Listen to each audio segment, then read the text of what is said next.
Good morning, good morning. Hello, kumusta na sa mga kalanog?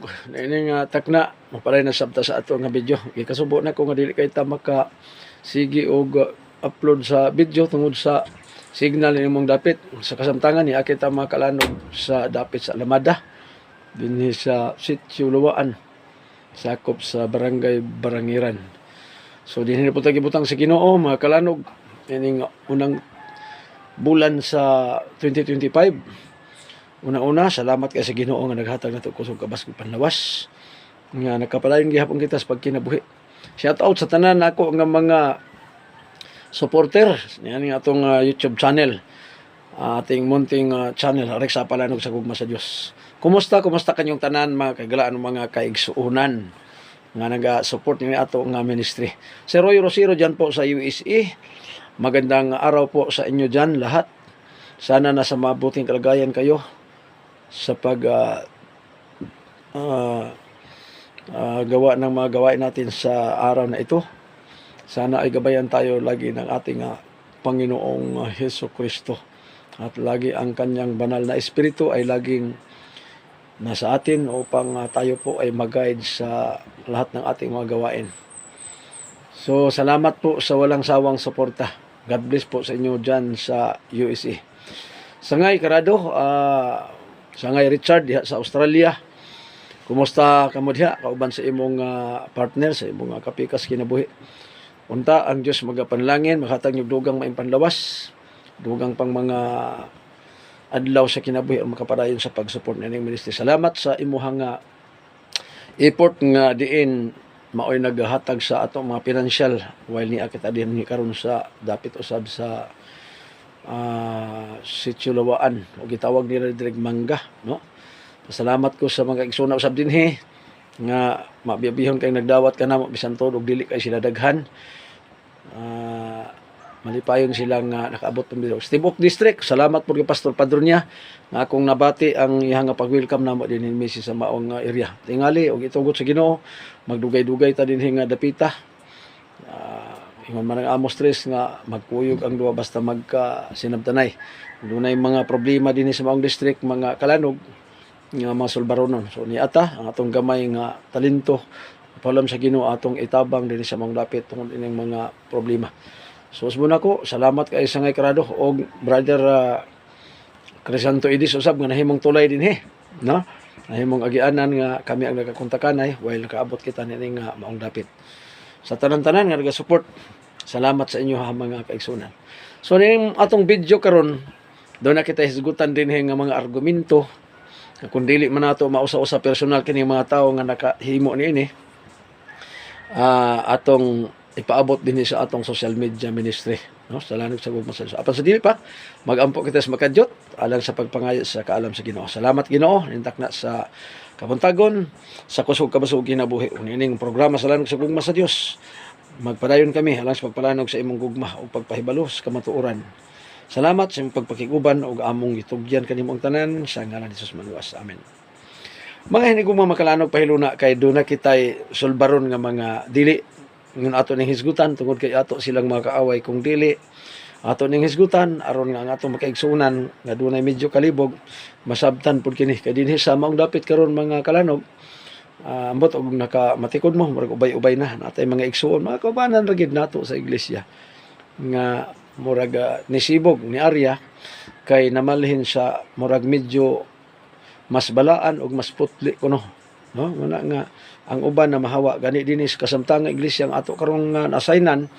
So ang elder dinhi ang tigulang sa iglesia sa akong nadungog nga nakuha gyud sa mga kaigsuonan po nato nga mga Seventh-day Adventist ra gyud gihapon. Tungod lang basa kuan. Pero ako dili kay ko concern nga ato sila nga dibatihon, ato sila nga awayon tungod kay mga kaubanan ra gihapon ato sila kay mga Sabadista man. Doon nalay mga prinsipyo nga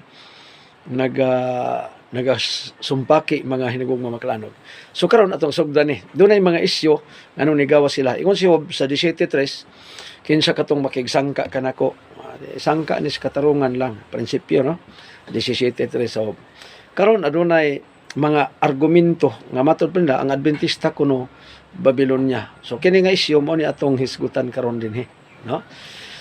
Ingon ang sinulat ni Ellen G. White mga kalanog sa Remnant chapter Remnant Church page 4. Ingon pa siya, aduna onyay mga igsuon nga mogula gikan sa Iglesia Adventista. Nagyadi ay, no? Dili tungod kay sayop ang atong doktrina, apan tungod sa ilang sayop nga pagtuo. So unang-una pa lang nga punto mga kalanog, mga kaigsunan, doon na dakong rason si Ellen G. White nga nagsulti nga doon na gyud mo gawas. Pero dili tungod kay sayop ang atong doktrina, kung dili sayop nilang pagtuo. Nga naman, kay kita nasayod mga igsuon nga kung ang doktrina gani nga itudlo, tinudlo na og tao, sayop na gid na nga doktrina. Marcos 7:7, kawang lamang ilang pagsimba kanako sanglit sa ilang pagpanudlo, gihimo man lang doktrina ang mga doktrina tinudlo lamang og tao. Usa imo argumento sila nga ang Seventh-day Adventist Babylonia. Unya kung imong tan-awon ang gamito nila ang mga sinulat ra pod ni Ellen G. White. Gihimo nilang doktrina ang sinulat ni Ellen G. White. Nakaibaluta nga kung ang doktrina ang tudlo nag-istawa imong gamiton, delikado na siya. Mahimong kawang. Nagawas kawang mga kalanog, mahimo pagid ng tinunglo. 17:5 sa Jeremias. Kadtong tao nga nagsalig sa tao, tinunglo. Nganong nagsalig magtao, kay kung mutuo ka ng mga doktrina ha, nga ang kang Ellen G. White na lang nga libro ang basahon, delikado na na. Muna yung si Ellen G. White, dunay manggula, dili tungod kasi ang doktrina nato, kung dili, sayop ilang pagtuo. Karon unsa man ni doktrina nga dala ni Ellen G. White? Mao ni, Selected Messages Book to page 85. Yung si Ellen G. White, I am happy and harmony with you in your work when you present the Bible and the Bible alone as the foundation of our faith. Mao na mga kalanog nga mao nang doktrina ang gidala ni Ellen G. White. Nakaroon do na may mga tao nga nanggawas, di naman halos motuog Biblia kay ang kang Ellen G. White na lang. Ang ilang doktrina naa na sa tao. Mao na problema. Kay ang ilang mga argumento nanghawa sila tungod kay moadto sila sa mas balaan ug mas putli. Na delikado na nga man, kay dili man kakakitaan nga gisegregate si Ginoo na mas balaan ay mas dili kay walaan. Kay ang tanang tao ingon ni Pablo sa Roma 11:32, gitugutan sa Dios nga ang tanang tao maulipon sa sala aron mogawas ang kaluoy sa Dios. Na kung moingon kang mobalhin ka ngadto sa labing putli o labing balaan, awa na ka magkinahanglan sa Dios. Amo nang imong doktrina lagi, doktrina na nga iya na sa tao. No? Yun din Is the Seventh-day Adventist is Babylon. Ang Seventh-day Adventist ba Babylonia? Ni Apoy Tubag ni Ellen G. White, Review and Herald, October 3, 1893. Ngayon pa rin We have never had the prophecy concerning Babylon applied to the Seventh-day Adventist Church. Diya sila nasayop lagi di ay. Dili day tungod kay sayop ang doktrina, kung dili sayop ang ilang pagtuo.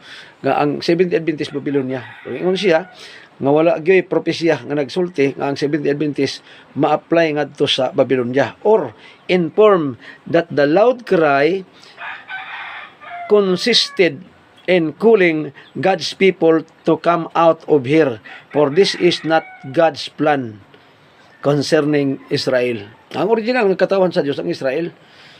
Muna nga si Ellen G. White nikuha man og mga sinulat nga libro pero nisandig pod sa Biblia. Muna nga ang original katawhan di ay ang Israel, perti ka mga yabag mga kalanog. Nga naman, basahon ni mga Jeremias 10:21 sa akong version nga gigamit, PSB, pulong sa Dios, PSD, pulong sa Dios, no? Sa Jeremias 10:21, ningon si Jeremias, ang atong mga pangulo, mga bugok.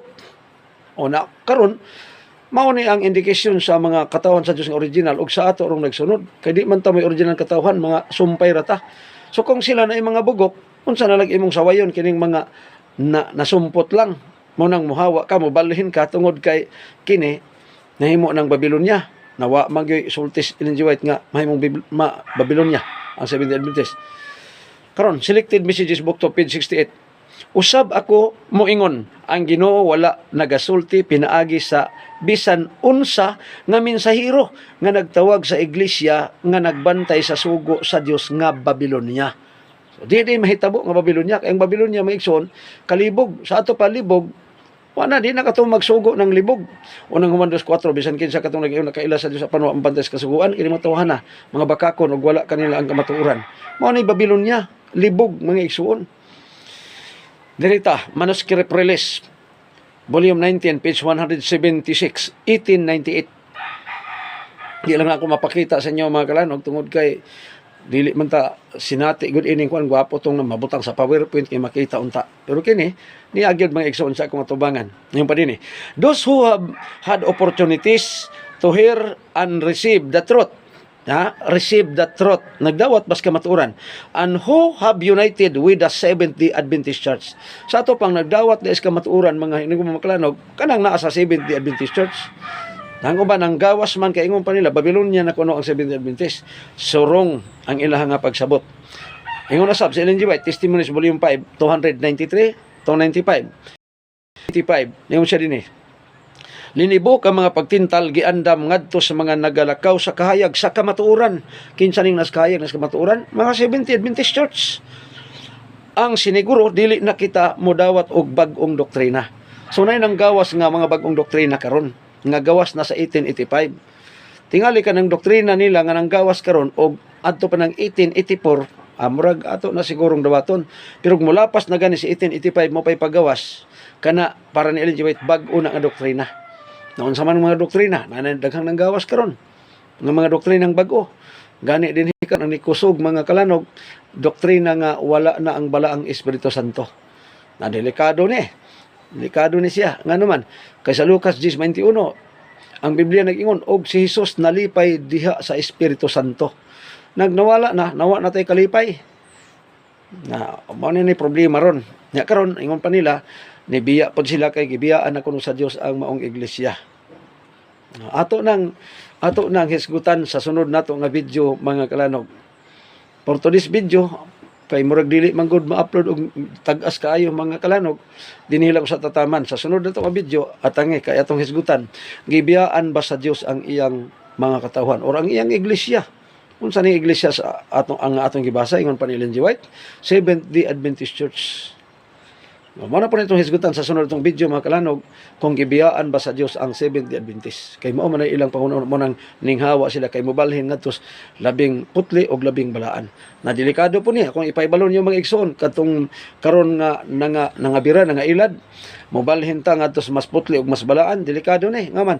Gawas sa mga nagkaugbaboy nga masunog kamo mo'y mag-una ini. Ano man? Kay wala tuguti sa Dios nga magbutbo tas tong uling nga mahimo tang balaan. Kung dili mo sunod gyud ta sa protocol sa Dios. Isaiah 66:17 nagbalik niya sa Ginoo kadtong nagabalaan silang kaugalingon, nagputli silang kaugalingon og saluyo diha sa mga halaran, nagakaon og unod sa baboy. Apil po ning nagkaon og unod sa baboy, mga ilaga og dalumtanan masunog. Pero ang una, before pa ang nagkaon og baboy, kadtong nagpakabalaan sa ilang kaugalingon og nagpakaputli sa ilang kaugalingon. So God bless, kini si Brother Rick Sapa mag-ingon, ang Dios magapanalangin, ang lapad ug dakong gugma niya magauban ka natong tanan. Like, subscribe usab mga hinigong mamakalan. Bye-bye.